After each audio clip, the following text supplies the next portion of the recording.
Diucapkan selamat malam. Pada malam hari ini saya akan membawakan kesaksian dan perkenalkan, nama saya Catherine C. Soleman. Saya berusia 32 tahun. Saya berasal dari jemaat Advent Hari ke-7 Jemaat Lamanggo. Saya akan membawakan kesaksian di mana saya dan suami saya ketika kami menghadapi ujian hidup yang kami lewati di saat saya sedang mengandung. Dan pada saat itu tahun 2014 saya mengandung anak kedua. Kami memiliki 2 orang anak. Anak pertama kami duduk di SD kelas 1.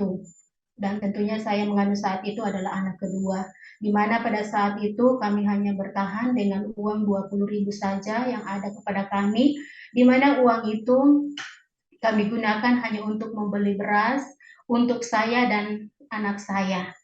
Jadi uang 20.000 itu beli beras untuk saya dan anak saya yang duduk di bangku SD kelas 1, sedangkan suami saya hanya makan ubi.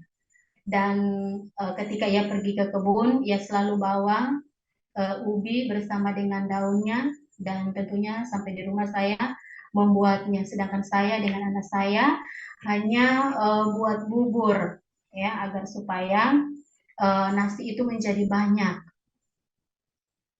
Dan tentunya saya sebagai seorang istri sangat sedih walaupun melihat keadaan suami saya yang seringkali murung, hanya diam.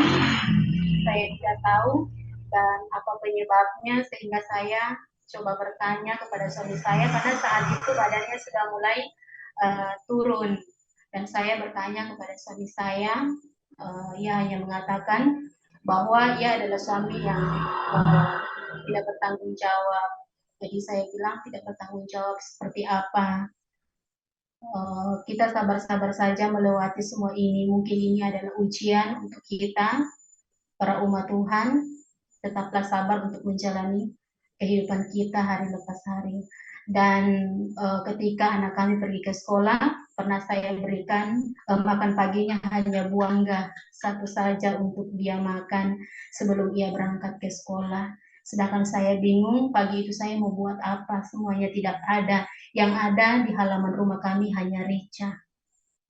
Dan tentunya saya hanya menangis, tapi saya menangis tidak diperlihatkan kepada suami saya. Saya menangis di kamar atau di saat saya sendirian. Dan tentunya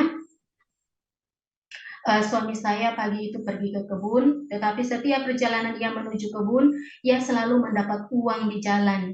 Uang yang ia dapat 20.000, tidak banyak tapi sangat berarti bagi kami yang berkekurangan.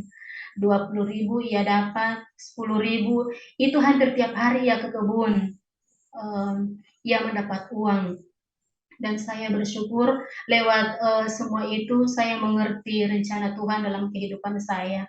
Dan ketika suami saya diam dan dia mengatakan tidak bertanggung jawab, saya bilang, coba lihat burung saja di udara tidak pernah menanam, tapi Tuhan pelihara. Tapi kita umatnya, Tuhan selalu akan pelihara kita setiap hari. Tetap sabar, ini adalah ujian hidup yang harus kita lewati. Dan pada akhirnya di tahun 2014 itu pada tanggal 2 Oktober saya melahirkan anak kedua. Dan setelah saya melahirkan, suami saya pun mendapat pekerjaan.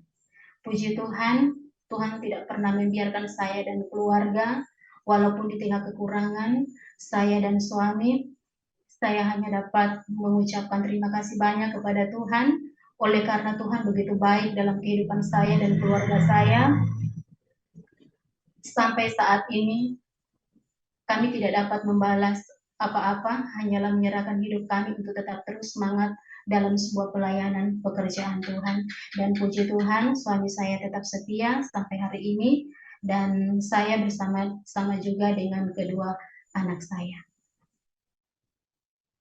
Mungkin ini kesaksian dari kami.